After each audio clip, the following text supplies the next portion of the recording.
Today I'm just going to take a few minutes to highlight different examples of ethos, logos, and pathos in this essay written by Dr. Martin Luther King Jr. called A Letter from Birmingham Jail.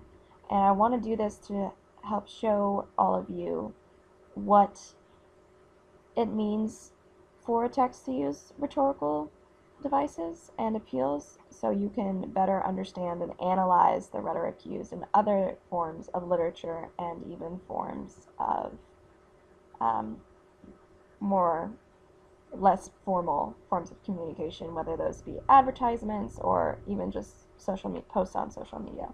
So I'm going to highlight in yellow any examples of ethos I find. I'm going to highlight in purple any examples of pathos, and sky blue or turquoise any examples of logos. Dr. King starts off his letter with an example of ethos because he's addressing his audience, which is a group of white Southern Christians, by saying, "My dear fellow clergymen." And that immediately establishes his authority because he's identifying himself as a clergyman, as a pastor, and thus guaranteeing that he and his audience have multiple things in common, multiple beliefs and problems, so they should be able to find certain common grounds because they have a same core belief system. And he has an education that is comparative to theirs in biblical and Christian terms. So right after that, he says, "While confined here in the Birmingham City Jail."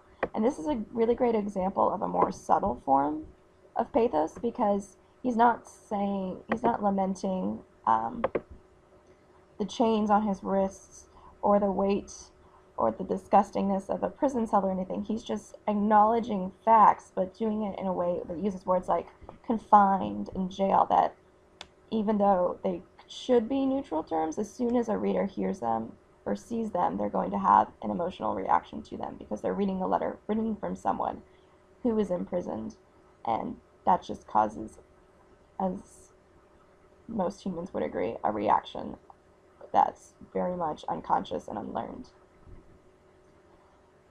I'll be pausing periodically throughout this just so you can read through the paragraphs more easily and not have to focus on my words again. So just continue looking for examples of ethos, logos, and pathos. I see an example of logos right here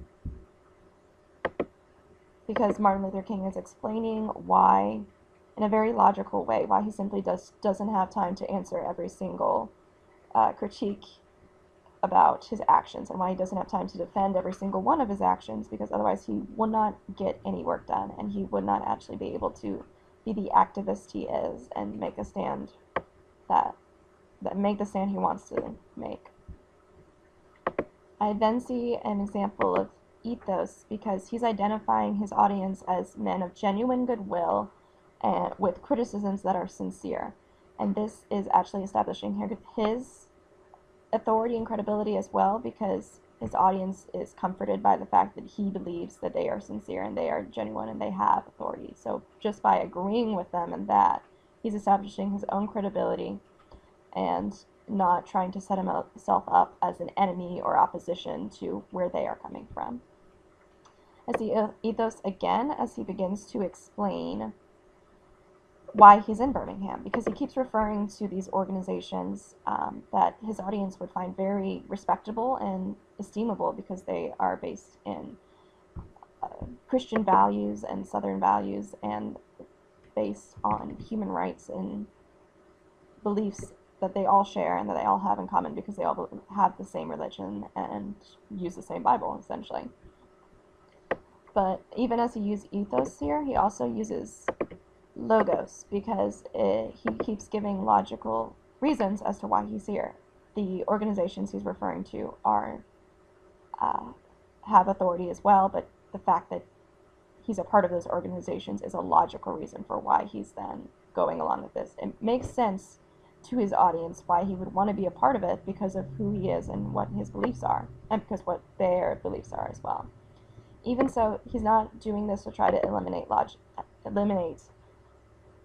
emotion, because right here he's using the word injustice.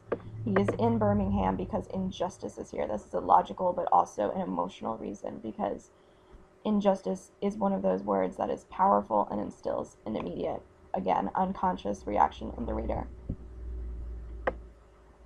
Just as the prophets of the 8th century BC left their villages and carried their "Thus says the Lord." So again, he's using more and more ethos by appealing to biblical figures and biblical passages to explain his actions, and why, by referring to their actions of the past into his actions now. So the Apostle Paul, like Paul, he is doing this. Like Paul, I am doing that.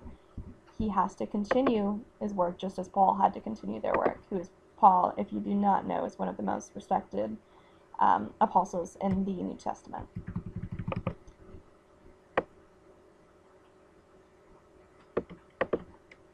He's also, again, using logic over here.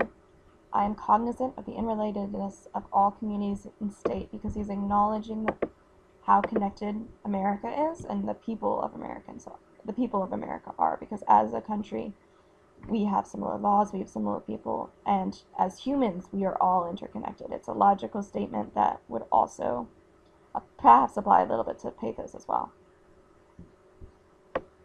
Here is a really great example of powerful pathos, and pathos that is based on language